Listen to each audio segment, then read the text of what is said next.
Salut Bana Ponton, Bana Maluango. Bienvenue sur l'émission 3 quarts de vérité, l'émission de chronique musicale présentée par Vino de le nécessaire pour Samakambo. On vit des choses, on bat les Kitoko Zanga, Boten, Zambewa, Bongawasa, 3 fois moins au Congo. Quand on va une émission de chronique musicale présentée par Vino de le très nécessaire pour Samakambo. On vit des choses, on bat les Kitoko Zanga, Boten, Zambewa, Bongawasa, voilà. Bana Ponton, Bana montre quand on va une émission 3 quarts de vérité, l'émission de chronique musicale, toujours au milieu du village. D'après la déontologie, 3 quarts de vitesse à retourner à Katikati. Quand on il y a 52 artistes dans le Congo-Brazzaville. Nous sommes obligés de travailler avec tous les 52 artistes pour notre cadre Kaka. Mais voilà, dans cette émission, mesdames et messieurs, comme invité Kofi de Brazza, sur la Piana Bisso, dans la émission 3 quarts de vérité. Voilà. Kofi de Brazza, bonjour, bonne arrivée. Bonjour Venod, oui, ça fait plaisir, oui, mon père va te voir aux îles, trop, non, pauvre, mon gars, il y a mal au moté. Il est vraiment naïf, mon père, il est vraiment naboukassi, puissant manager. Oui, le puissant manager, le terminateur de manager. Oui, manager à beauté, oui, vraiment, bâtir les souminités. Et puis, il y a ça, hydroquinone, hein? Vraiment, ça va, donc, Romy et Lenga. Non, insister vraiment mon père, il y a Brazza, Banawa Longba, ou les laga yo matro, ou y a gâté. Donc, fallait là, il y a vraiment, et je me sens très à l'aise. Mais pourquoi pauvre Yamboka? Toi, bien, pauvre Yamboka, on est amené. Oui, pauvre Yamboka, il y a un concept. Tu sais, Batobélé, Balobélara, richesse, mais Bassa, il a un côté. Et pour aller dans le babongo, au bingato, ami bien, pauvre Yamboka. Ça me donne la force de beaucoup travailler pour devenir riche. Donc voilà, donc j'accepte d'abord ce que je suis. Et après, ça me donne la force et j'ai fait des efforts.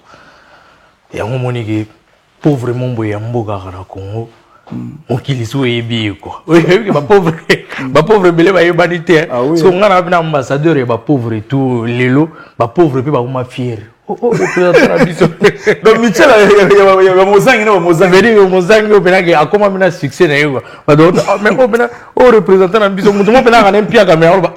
Pauvre Mogat. Romy et Lengo Mamboulou, la émission vient d'inviter.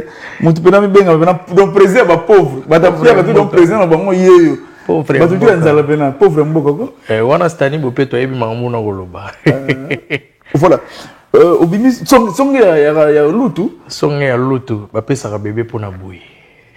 Est-ce que le concept tout là et pourquoi? Non mais oui il y a selon motoné nga kanisaka.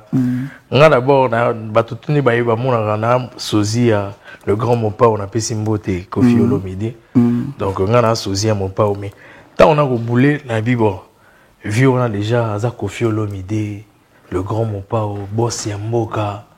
Son ambeli donc aina maman kombo moi belé parce qu'on a raison na bon on a peu mon kilifo tianga mwaka na ko mega interpréter Dieu na ko mega ko imiter Dieu mais pour mon kilifo tianga kaso na lobi que non petit Kofi Olomide na moi yo aussi mbaté oh non Olomide mo non na moi yo aussi mbaté na binga fona zala le contraire le quoi moi deux Congo to kana moi et moi to kana moi moi ko sona na biso na bibo nga fona la meno contraire ya vieux non ça nini na bandi mamoda na bandai na boss yego taza boss ngana wa pauvre ya moka yego ta songa milinga mi songa ya lutu facile à garer ko pesa bébé boui quoi. Voilà, si tout à l'heure moi confinement si on voit bien Kofi de Brazza moi confinement pena qui parmi bateau ba longola biso ba souci à l'époque on a bena ba nzala na banda kuma fufu exalté dans ba nzala na banda moi confinement on a pena qui parmi bateau bah soulager qui bat en plein confinement vraiment on doit d'abord te féliciter les locaux on lance et puis na moment on a un mokote na ina frère na ngai samouraï ba moment on a pena to ki biso mbale to ko sala mo ya biloko wana vraiment na ko parce que Dieu a bien samouraï ya non mais Dieu ngana samouraï ala ki que samouraï qui na Brazza moi j'étais avec la pointe moi j'étais à Brazza. Et au même moment, pendant le confinement, lui, il avait, je crois qu'il avait sorti sa chanson de Sapo Gang Party One. Voilà. Et lui, il avait aussi créé un concept où il parlait beaucoup dans des vidéos, voilà. Donc moi aussi, je faisais mes vidéos drôles. Donc c'était au même moment et du coup, ça faisait le buzz. Donc à l'époque, c'était quand tu as la vidéo de Sam Samouraï, tu as la vidéo de Kofi de Brazza. Donc ça partait comme ça, quoi. Donc du coup, quand il est arrivé à Brazza, fallait qu'on se voit. Bon, Tu vois, moi j'avais des liens avec son ex-manager MJ. Ouais, on l'a. MG, voilà. Parce qu'à l'époque, MG venait travailler avec nous parce que bon, tu sais, toqué moi bango, il va te éviter que. Ouais, tu à partir on a côté CV. Côté ACV donc. Tant autour au Salawana et Sam Samoura Yahi na Braza, c'est un frère. Ni to kutanaka, to djwa mwata ko solola et to du mwata ya ko yeba na pe moi bien. Et voilà quoi, duo on a ce que ça là vraiment mokili. Et ça là peuple congolais tout plaisir quoi. It's LC the beat guy. C'est ma production. Jérusalem ikayalami En dos de Paris. Amour ma bien là. Mr. Fine. Jérusalem ikayalami Patrick Kachakoussa. Trésor et Célibat. Archange Moussodia. Jérusalem eboulini mamami Obligation patron boss. Eric Mandala. Abdul Kaba. Seigneur de Mat. Jérusalem ikayalami Welfar Kaya. Jenny Lopeko. DJ Appel Masqué. Linda la Belle. Rila Boni. Emmanuel Kingoto. Graham Larcher.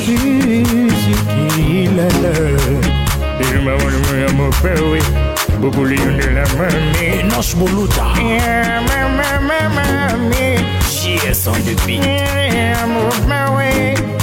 DG Cédras Mav. Trésor Loi LL. Dauphin Bouna Matadi. veut dire que vraiment pas dans le monde entier n'invite Pistis na États-Unis. veut dire que bato basala mabe po ba bi nzamba limbisa la quoi DJ Lionel One Love. Ben Willy le Gabonais. DJ Socrate. Voilà de retour sur ce plateau, mesdames et messieurs, toujours avec Kofi de Brazzaville, là, toujours avec Kofi de Brazza, quoi. Il y a Zarming Ming de Brazza. Voilà, ce que Kofi de Brazza, tout à l'heure d'abord, et là, il est bossé, il bouge à mon kili. T'as toute première chanson, si je ne me trompe pas, et là, on va rien, on a pas. Bon, après, ça dépend. Hein. Il y en a ma page Ebele Djongo, il y en a ma page Moro, il y a Dolizi. Gars, moi, quand on a Dolizi, dans Bossani Combo, et comme on a déjà presque 100 000 vues. Hein. Donc voilà, Jérusalem. Voilà, Jérusalem. Jérusalem, oui, qui Romy Elenga, oui, Borwana, et na guitare, oui, Borwana vraiment, ils ont parmi mes inspirations, les bosso, normalement, na balona ninzembo, en mode mon pa ya braza quoi. Et Jérusalem, ikayalami, ilonoroze, chacho, menani. Engani sililala e Jérusalem ardi bingila e loloroze menani engani sililala e loloroze. Vraiment, ça m'a parlé vraiment, ça m'a parlé quoi. Voilà, une très belle chanson au remix, mais aux autres, problème là, bah, Kolo Nzemote. Non, cause de problème, il y a vraiment. Oui, il y a une chose à l'Afrique Afrique du Sud. Oui, vous avez calamité totalement. Donc, on a déjà problème, mais oui, il y a un droit, parce qu'on a utilisé vraiment instrumental dans le bango. On a utilisé instrumental dans le droit, vraiment, on a droit, on a droit, parce que le droit est revenu, on a bateau, Kolo instrumental. Donc voilà. Pour tout ça, moi, mon képe, n'habite que oui pour une activité na porte nord, mais tout sur le plan d'activité en groupe. Mais tout ça, d'abord, moi, mon côté parcours à Kofi de Brazzaville. Ouais, parcours à Kofi de Brazza comme tout artiste. Kofi de Brazza, moi, je dis toujours que je suis un artiste avec grand A. Pourquoi un artiste avec grand A? Parce que beaucoup ignorent un peu la personne de Kofi de Brazza. Kofi de Brazza, c'est un artiste, chanteur, pianiste, guitariste. Donc en fait, j'ai quelques facettes cachées que les gens ne connaissent pas. Donc mon parcours, j'ai commencé à l'église comme tout le monde. Je chantais à l'église. Et au fur et à mesure, je chantais à l'église. J'ai mon grand frère qui joue au piano et mon frère commençait à m'initier un peu avec le piano. Donc à un moment, j'avais un frère, un grand frère Qui n'est plus de du ce quartier. Non, il est là. J'ai mon grand frère. J'allais dire j'avais mon grand. J'ai un frère, un yaya qui m'a vu grandir. Bon, il a bien eu yaya, il a bien eu père qui m'a vu grandir. Et il s'appelle Trésor Mvula Madiba, que je salue, mon président, mon papa. Lui, il est vraiment mon tout, quoi. Donc lui, à l'époque, quand je jouais, j'apprenais encore à jouer au piano. Et lui, il me disait toujours, ah, petit, yo, vous êtes un bon pianiste. Mais moi-même, je ne croyais pas en moi, parce qu'à l'époque, je jouais souvent à l'église, tout ça là. Donc, mais lui, il avait... En fait, il y a un gars qui a vu à Bongo, parce que, bah, eux, ils m'ont boyé. Moi, eux, ils m'ont boyé. Mais lui me disait toujours, ah, yo, bon, la piano bien. Et après, quand j'ai commencé un peu à m'améliorer, il a pris le risque de me prendre dans son groupe. Donc j'ai commencé à jouer avec le défunt Père Double, Père son âme. Donc avec Père Double, on a commencé ensemble, tout ça là, après album Coffre-Fort. Et j'étais là, j'ai commencé à travailler dans le groupe. C'est la partie là. Presque banzembo ebele pe bato babini na mboka et puis presque ba travailler bon il y a Charabia na Pesimbote depuis États-Unis ba travailler man c'est moi qui joue au piano, c'est moi qui faisais le piano à banzembo vraiment ebele ba kanga Dubaï ba fongola Dubaï, c'est moi qui jouais ça au studio donc c'est un peu ça. Et parcours chez mon vieux Trésor Mvula et pendant que j'étais chez Trésor Mvula, même lui-même il m'appelait Monsieur le Fou. Pourquoi il m'appelait fou? J'étais pour moi, j'avais pour moi mes capacités de bien jouer, je travaillais bien, mais j'avais un côté comique qu'il adorait souvent parce que moi j'étais le seul musicien chez Trésor Mvula. Oh, Argo c'est que ça leader quoi. Leader il y a na kanda na quoi. Aïe na mamna na ba méchant na mais soit moninga na ko betelo mon na rap leader à siki quoi. Donc Argo c'est quand même na ba avion il y a na au vandi kuna mais il y a ko déplacer. Bobé nga mota fou wana. Donc, la Djongi vient si mato voyage tout qui est Guinée équatoriale, mais la Djongi si mana on va na permettre la Libye pour durant un vol nasna bet qui m'a pas. Autant moi tant moi rebelle pena na Trésor Mvula. Ouais, tout ça la Guinée équatoriale, Ouais. Vraiment tout ça la Guinée équatoriale, tout ça il y a deux villes, tout ça les Bata, na Malabo.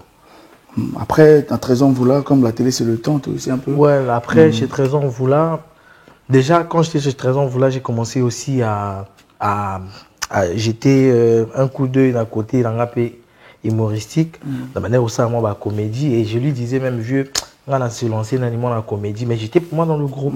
Mais après un moment, il y avait un deal, il y avait la maman d'en face, la Milia Belle était arrivée au Congo. Il cherchait un pianiste, elle cherchait un pianiste. Moi, je suis arrivé, j'ai joué, elle a kiffé. Elle m'a demandé si on pouvait partir au Kenya. Donc on était parti au Kenya. Ah bateau, Nairobi. Oui, John Chibango, mon général. Mon général, Gilles Masso. On a bien fait John Chibango, vraiment. Oui, on a des disciples na Nairobi. Vraiment. Dadi disciple mon na Nairobi na Kenya. Joana et Dabi Soufo. Donc à mon thème, maman Laura Yannick Gambomi mon colonel. Mon thème Laura durant une toi cette étoile Joana. Ah bon? Donc mon thème on a voyé Bachela no kuka. Ah papa, au moins ça banasko. Quand moi bobani mabanga vraiment tel. Là moi na bi ke ba kombo yo ya na ngome. Yo to so na moi ça la moi bien. Po batamutenga pe na batamutenga baza. Ah, yo pe batamutenga. Baza bele. Ba ba ya fro kitangi. Donc vraiment on prouver quoi.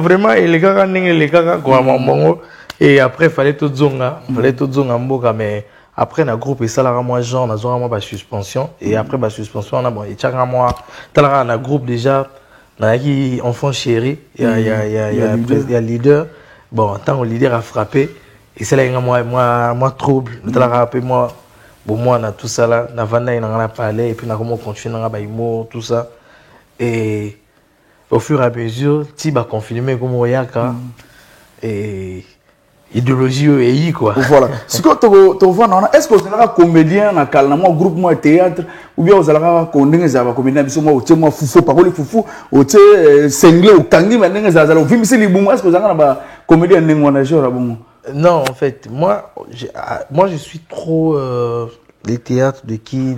Et puis moi, j'étais tellement fan de Muchopo. Tu sais, moi aujourd'hui, je fais la comédie musicale. C'est grâce à Muchopo que je salue. Il est maintenant aux États-Unis. Non, il est en Espagne. En Espagne maintenant. On m'avait dit qu'il était à... Non, il est en Espagne. Il est en Espagne. Muchopo, mon vieux, vraiment big up. Je sais qu'on s'est jamais vu, mais je te suivais. Et aujourd'hui, regarde le résultat que ça a donné. Parce que c'est un vieux que je suivais. Il traduisait les chansons, il faisait ses parodies. Tu vois, moi aujourd'hui aussi, je me retrouve dans... Même si je suis dans la peau de Koffi Olomide, mais je fais des parodies. Est-ce que vous imitez Koffi Olomide, vous avez caricaturer ou bien... Non, Kodjamopao, en fait, c'est son nom là. Hein.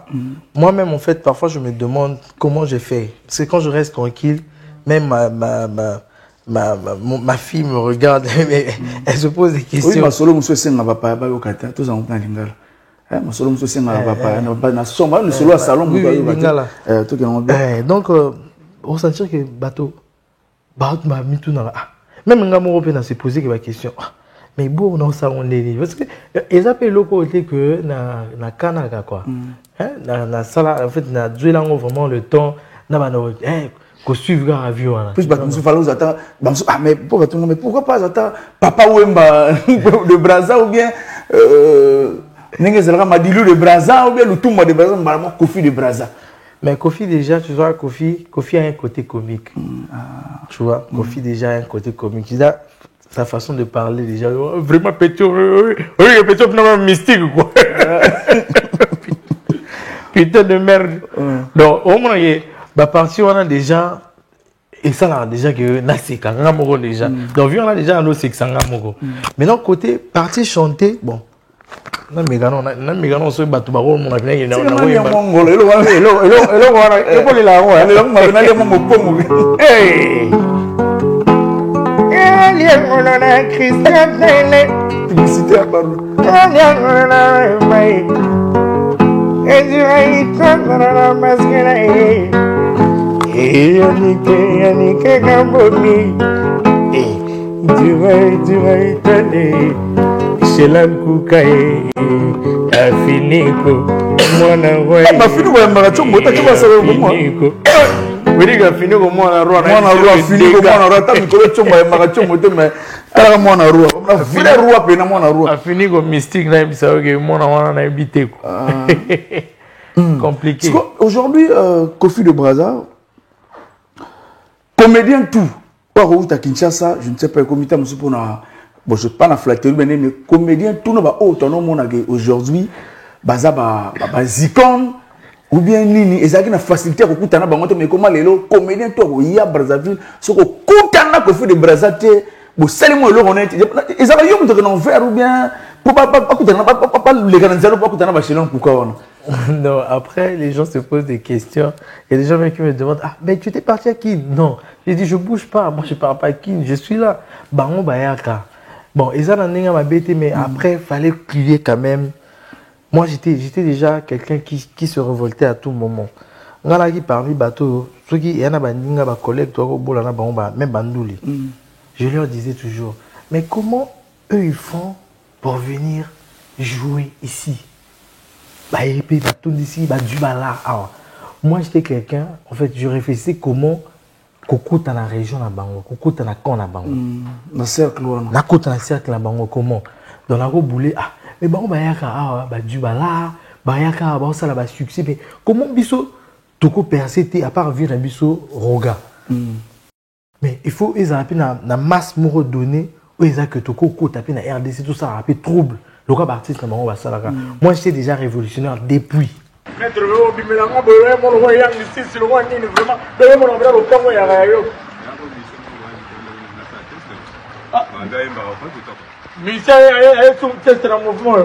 on a invité quoi vraiment dans ma mission va continuer à quartier romain vraiment putain de merde.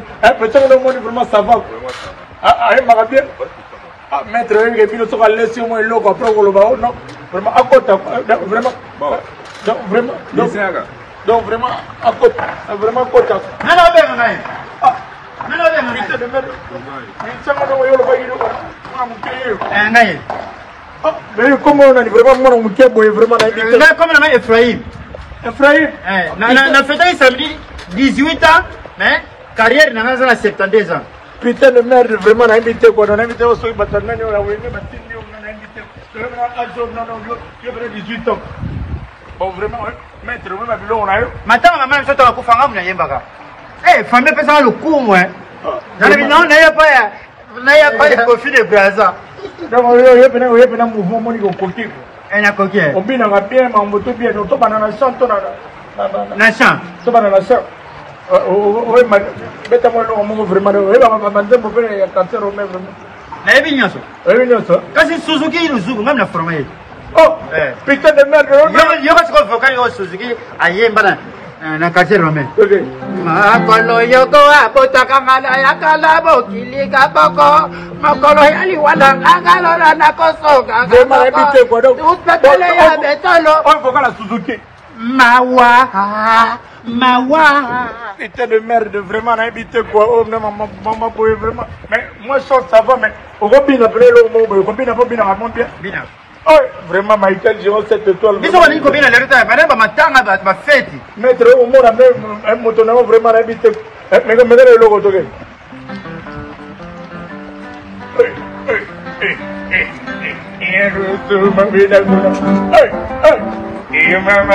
Putain de merde, vraiment. Voyez, quand tu vas au ça va quoi. Voyez, ça va quoi.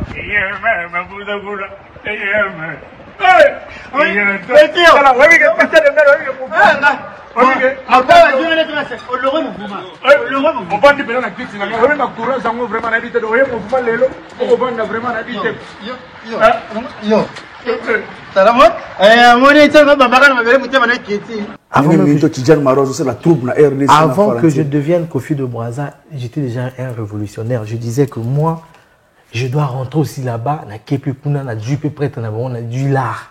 Na yi na ngo bango bako ya ojwara bisoté. Ngana ki na esprit révolte wana. Donc aujourd'hui moi ça me fait quand même plaisir na comment lelo na comment représenter tour na Mbemba parce que so yi na Brazza moni ngate l'artiste on a so yi na Brazza okutami na ngaité.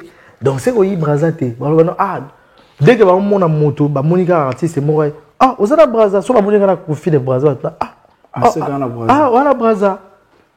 Donc, en fait, le fait de devenir une référence, ça fait déjà plaisir. Et pour moi, on a gagné carrément mon quai déjà. On a pas Luka. Parce que Luka vraiment que moi, respect. Parce que les écoute, ils ont respect. Et puis, ça fait quand même plaisir. Voilà, ça fait plaisir. Événement, ma casse à Brazzaville, tu es invité total même là-bas. Côté trophée, certes, trophée à Congo, il y a un trophée, parce que on se pose des questions. Il y a un trophée, la nuit, on se dit qu'il y a un Brazzaville. Je pose des questions. Côté trophée, bon, parce qu'il fallait là, mais normalement, j'ai été nominé aussi au Togo. Je n'ai gagné meilleur comédien web dans Togo. Donc, c'est déjà un trophée international. Oui, on les a bien. Ça fait plaisir. Pourquoi? Parce que tu vois, Toza, vraiment, artiste est moins belé. Et puis, toi qui es artiste est belé, Afrique, Camerounais, Tunisien, tout ça là. Le Congo était représenté par le pauvre Mboka.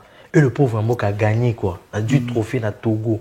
C'est pas une organisation d'ici, mais c'était, ça s'est passé au Togo. Tu vois, ça fait quand même plaisir. Aujourd'hui, na comment remporter Babiloko peut-être les appels Libana Mboka. Et ça vraiment ça là même moi-même déjà j'en suis quand même fier. Est-ce que tu envisages pas faire un clip des arrêtons ou tourner un film si parce que ça va vie de loin ou ça va te belé. Après moi je me limite pas, moi je fais la comédie et la musique parce que moi déjà moi je suis musicien, je suis aussi comédien. Donc voilà pourquoi tu vois cette symbiose là, il y a des artistes comédiens qui viennent, je suis aussi avec les artistes musiciens. Ah, c'est dernier temps tu es plus comédien. Hein? Ouais, mais des livres, moi ce que je vends des livres. Ah, en fait, il y a un moment comédie musicale pour moi non, en fait je me sens à l'aise. Tu vois, un gars comme Jean Goubal fait la comédie musicale, mais tu sens que les à moi Jean à mon tour à ça la scène mais sa musique est comique. On sentit que la musique n'est pas comique. Mais moi, maintenant, je peux faire une musique comique. Par exemple, j'ai une chanson où les lots, si tu connais un seul clip dans côté, parce qu'il y a qui faute à ma moyen. Mais je sais que déjà, on est dans un clip là. Parce que ma fan va réclamer qu'il y a un clip là.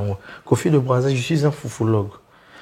Comment expliquer que je suis un foufoulogue? Parce que moi, j'ai demandé à ma mère, mais qu'est-ce que j'aimais quand j'étais bébé?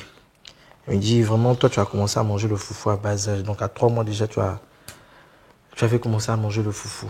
Tu te faisais manger le foufou. Donc, na si na reconnaissance, voilà, na sala nze moment boyene na comme comédien, boy titre na ya foufou. Foufou. Ouais. Wala wa pelete mtaimba ba mampa ba nsosa ba foufou ko torchon. Yo pe non. Oui, to comment? Oyoga bina foufou.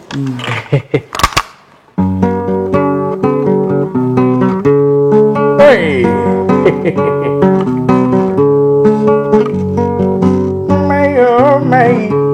My body, my foufou. Mimelanga loso, frite to hamburger. Kasi foufouté, kasi foufouté, Robio Lenga. Kasi foufouté. Et on a voulu faire la guerre mondiale. La gazière pas. Il y a moi vraiment quoi. Tu as vraiment foufou là. Tu es un bref vraiment invité quoi. Et bon la foufou mon rombo mangaya ngana tiniwa foufou fina foufou hey simba foufou yo partout na lingami quoi. Et ninga konya foufou partout. Ngana restaurant même na menu. Nathalie bien foufou zanité pauvre mboga pété ba plan. Pour la nini bozolu kangana kota kamalewe. Restaurant les jumeaux. Foufou nango bongagalata na pondu. Au mariage à l'os na madesu yo gonza. Uliamaka na dendo. Monsega ya kotumba. Likaya babwaka mweni. Oui, bon, vraiment, fait ça un petit quoi. Voilà, tu as place où on a toujours dans Nzemba Foufou, mais Kofi de Brazza, tout le monde a belé, guichet le célèbre à Casablanca, avec le nécessaire. Nzembo Mbela, Diable Rouge, certes patriote, mais pourquoi pas une équipe il y a Sénégal côté pour ne gagner un trophée côté pour que ce temps soit décisif joueur décisif tellement gagner pourquoi pas une équipe il y a Cameroun côté pour ne quelle compétition va gagner un trophée. Oui, vraiment. Oui, on a monté à ma baie quoi. Il y a question je vais recevoir Kofi de Brazza ma question donc non mon temps a tourné vraiment dans mon aimé la Diable Rouge il y a vraiment ma baie quoi. Ah oui, pour il fallait où l'équipe il y a Sénégal tant on va non faut être fier de tes. Tu sais non moto tout mon salaire na il y a facilité. Biso ko loba que ba joueur ba gagner té. Biso en fait chacun de nous na en fait na concept mongo. Moi, avant que le pays puisse faire quelque chose pour moi, j'ai essayé de faire. Aujourd'hui, je suis devenu quelqu'un qui a représenté moi. Le gars, c'est un fou. Na folie, so ok, au béni, mon monde est en Albanie. Lui, c'est le Kofi de Brazza. Oh non, gars, c'est le Kofi de Brazza. Tu vois, je représente le pays. Sauf pourtant, c'est un logo. C'est un logo après. Mais nga fera ça nani na kusala pour que mboke accompagne ngai. Donc voilà, ce sont nos frères. Je sais moi je suis beaucoup plus attaché aux joueurs. Naza déjà Diablota, Yamakila. Donc j'ai mes frères Pire nga Bardi Bingila ça m'arrange. Donc Gimbenza buteur fou merveille Gimbenza. Merveille de kit. Donc moi et comment de kit hein donc ce sont nos frères tant barobola représenter Mboka, pourquoi pas encourager Bango. C'est une manière pour moi de leur dire toi Rana Bango. Et puis je me rappelle de mon salon on a Chan. Je sais que Batobako suivre moi chanter hein. Na aussi Bingila na bi bona na Rwanda bon. Bingila moi na côté studio et oui nous on a Zouata infronté. Oh, au niveau de mon succès na Zouata infronté. Fédération rien la joie est l'autre côté. Na salango déjà au départ, on peut encourager mes frères. Donc, et puis, clip, on a un vrai malade. Vraiment même culotte, on a même 2 culottes. Parce que na konda moi c'est comment vraiment genre. Donc voilà. Mais na sala ngo pour encourager ma frère nangai parce que moi aussi j'aime vraiment le sport, j'aime bien le football. Donc voilà, c'était un moyen pour moi de les encourager et les gars qui bien bateau basepele et puis à travers Nzembo on a compris que bateau ba combien suivre moi charge. Et tant Nzembo les gars moi na télé Congo, na moi vient bateau Nzembo donc c'est que ma match est ali quoi. C'était un moyen. Et puis que la fédération, moi je suis tout le temps au stade. Hein. Moi je suis le seul artiste. Mais non, on se disait que tant que comment tonnerre Diable Rouge, nous gasse même là, on a Maroc. On disait mon père, tant que Alino mal à l'aise. Alino, ça c'est mon vieux. Alino, je salue. On a vu dans le Diable Noir, on a le Diable Rouge. Donc, bisous, on a vraiment la Rawana et puis on a la Diable Noir. Je salue mon président Jean-François Ndengue, président de la Diable Noir, le président Fila Donald. Donc, toi, on a Yakadiamama toujours. Est-ce qu'on a concert à Héritier Watanabe, Nandoula Héritier au Mataki, il y a un concert à Héritier Watanabe. Ouais, déjà, en fait, maman, tout au Lobara, déjà, mon tologo Héritier, il me suit sur les réseaux. La première fois qu'on se voit vraiment comme ça, là, c'était le jour-là, le jour à Yaka. Tout le monde en a nani avant. Et à l'objet, on a Kofi de Braza, on a eu Braza, là, c'est Pélissayo, quoi. Ah bon? Abinaï Braza, il faut y inviter dans un d'honneur. Mais dans moi, il y a frère Moussou Bazalagi, frère Moussou Bazalagi, il y a qui n'a pas payé le quoi. Mais il y a du ngalabina, il y a matamota souka, il y a matananité. Pour y avoir match au Kendité, il faut Jalana, il y a invité dans un. Mais je ne sais pas si tu as une image, Mambo Héritier, le bagabi, bon, on a suivi que Garo. Dans le monde, on a comédie karaté, dans le monde, on a talent, il y a un garo. Dans la journée, on a comédien, on a talent, il y a un garo. Et puis, il y a tant on a un matin à podium, à sentir venir à bêter les bords, mogo, il y a mis toute la question, mais garo, à ça fout, on est, il y a bêté là.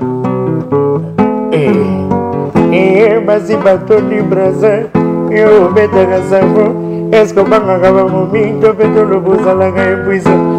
Amazing among me never no sweaty na paka. Ali waniko kinza wite papa libona mama. Eboreza ngamuma. Afini komara. Eboreza ngamuma. Patience kutila. Eboreza ngamuma. Arsène Yokangedi, puissant. Vraiment, Arsène Yokangedi, très crédible. Président Mabilia Koukou, si nous peut-on dans la télé, président Mabilia Koukou, donc, Talara, 3 quarts de vérité, monsieur Pena, voilà, parce que Kofi de Braza, qu'est-ce que le public attend encore de toi? Je veux dire que Kofi de Braza, déjà, a objet à surprise. Le public va dire la surprise. Là, on promet un clip, normalement, il y a Foufou et Goyara, parce que ça clip, moi, Djeli trop. Il fallait que ça ait vraiment plaisir. Donc, je suis en train de me préparer. Donc, peut-être après, retour dans la Braza.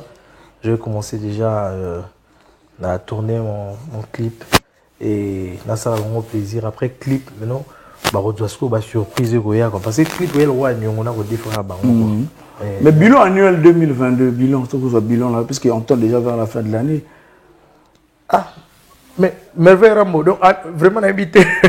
Oui, vraiment, on a même un quadre trophée man. L'année, on a eu 4 trophées, quoi. Mon international, là, 3. Voilà. Je veux dire, on a bien un quadre trophée man. Ah bon, hein? Je veux dire, qui quadre pénis, il a une autre, quoi. Bah, trophée pénis, solo. Quadre trophée man. Mais on peut la nuit, moi, ça vient à Brazzaville. Une nuit de Dolisie à Brazza. Oui, on a Dolisie, je veux dire, une nuit de Dolisie à Brazza, quoi. Ah, ouais, je comprends. Tant que pauvre Mbo. Vraiment à Brazza. Ah, ouais.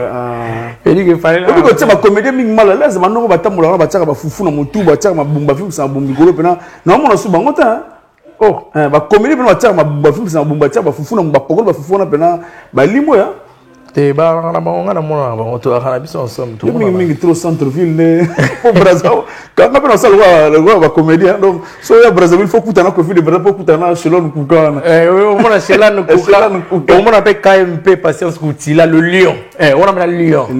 KMP. Ah, non, il y a Braza, tu sais. Tu dis que pour y aller à Braza, et oui, il m'a fait la pointe noire, vraiment, oui, que je me suis senti à l'aise. Pauvre Mboka. Vraiment, invité. Oui, parce que pauvre Mboka, ma carrière, m'a fini comme moi, na roi, quand ma téléphone, mais vraiment, tout fan, ça m'a fini comme moi, na roi. Vraiment, c'est que yo, vraiment, c'est que yo, oui, m'a fini comme moi, na roi, yo, qu'il y a ma pauvre maman, donc, à moi, la pauvre Mboka, voyez ma téléphone. Voilà, c'est l'ambiance de l'émission 3 quarts, parce que soirée, il y a pourquoi, le point, on va sur Romier, les gars, on a dit que le point sur le lobby aussi, c'est la TV. Pour trophée, tant que la trophée, le gaz à paix. Oui, que trophée, depuis Braza, bah, on lobby là, on trophée à Romier, les gars, puissant manager. Oui, que le manager, bah, on a trophée, ta trophée, n'est pas pesé, boy, n'a habité. On a trophée, ma casse, quoi, diamant. Je suis sûr que le manager a boy, bah, tu as les sous-mingité. Vraiment, bah, trophée à boy, félicitations. Et puis, bah, na Braza, tout, bah, on lobby là, voilà, Romier, les gars, mon message, on va te battre à la biseau. Bon, message exact que Bada Tour va se suivre sur de loin, la PCB de vote. Tout à l'heure, on a pourquoi à partir de 22h, tout coûte à la Royal Spice, na Kofi de Braza. Vraiment, en tout cas, pauvre Yamboka, pour la première fois à Pointe-Noire. Ouais, pour la première fois, pour la première fois à Pointe-Noire, Kofi de Braza est là. Bateau Balingi va séquer. Le rire sera au rendez-vous, donc, tout coûte à moi. Voilà, ça va monter plus aller, vous préférez monter moi 3 bateaux. Na mon colonel Yannick Ngambomi, Paoline Ngambomi, Jadin Ngakala, mon capitaine, Jason Droll, a fini comme moi, la patronne de Siambot. Voilà, Kofi de Braza, on a dit que liste est moins belle, mais vraiment, liste est moins belle, tu n'as pas un prophète, tu n'as pas un tassambé pour un aïe à la ranée, la pointe noire. Faveur, Inzalé, mon prophète. Faveur Inzalé, mon prophète, vraiment le père des intouchables. Et on a si Sheila Nekuka, patience Koutila, Bambo Tebele, sans oublier, oui, mon tonanga peine à Giron, toi c'était toi la monipe, mon tonanga outil Bruxelles à côté, Lando Muzinga na reine, Lindsay, maman la patronne, Loïc Proust, na Patrick, veut dire Gaga Toko, Patrick Toko, Bambo Tebele, Merveille Rambo. Maman a binopé Ali a vraiment Hollanda a parlé, maman a marre a vraiment Bambote Belé, Coco c'est le terrible. A fini comme moi na roi. Donc on a invité quoi. Voilà, a fini comme moi na roi quand on appelle Sambote na président Michel Matindi, trop fort président Michel Matindi, président Faustin Le Soba. Président Faustin Le Soba, Christian Doko, Babi, Michel Banabundi, Ba Michel tu es koufa pour ba lia ba mbongo Michel Tigala Moko. Baso na raté babunda raté Michel Bundi sans frontières. Tobo Sanate Guichet le célèbre papa Olivier Tembo mon commissaire bienvenue Richard Dekambi Deli capitaine Fiacre Nseke vraiment capitaine Fiacre Nseke Tobo Sanate Yannick Niambi fondation Pichu Songela président Pichu Songela fondation qui toko stop à la distraction Ntambongo azo salisa bateau azo aider bateau azo sala ba donner bas école stop à la distraction président Pichu Songela vraiment mes félicitations. Le président Yves Maurice Sassou Nguesso. Ah ouais, Kokosé, vraiment. Comme tu vois que Kokosé n'a pas pour respecter toutes les autres coutumes. Voilà. Et vraiment, toi qui es moi, pour ton abonnement en paix quoi. Hey.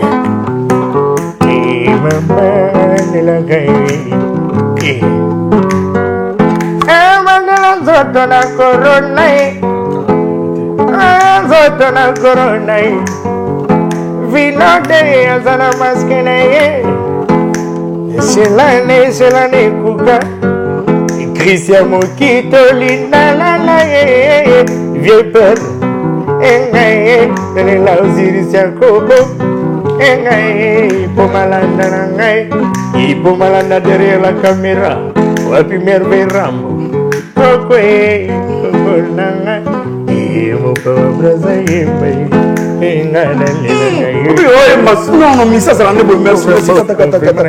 merci, on se retrouve le week-end prochain, merci.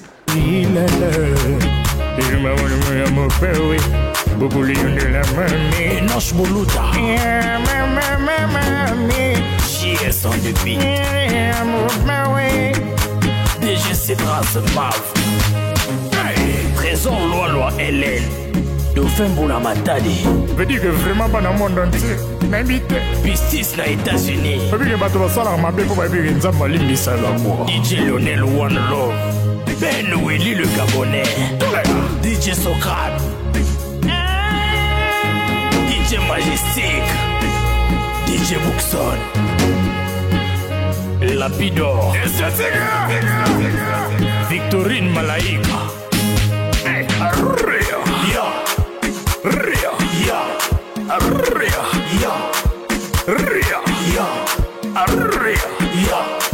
Ria. Ria.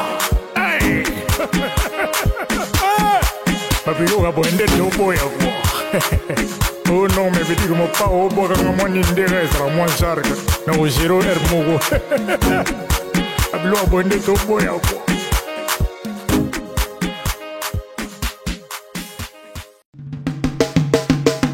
Oh, aba, asaro, isua.